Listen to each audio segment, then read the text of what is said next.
Serigala hitam adalah variasi warna serigala abu-abu Canis lupus yang memiliki bulu hitam pekat.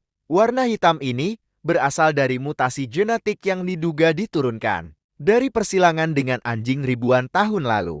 Serigala hitam biasanya ditemukan di Amerika Utara, terutama di wilayah hutan. Mereka memiliki peran penting dalam ekosistem sebagai predator puncak yang mengatur populasi mangsa. Serigala hitam cenderung lebih umum di hutan dibandingkan daerah tundra. Mungkin karena bulunya yang gelap membantu berkamuflas di lingkungan hutan yang lebih gelap.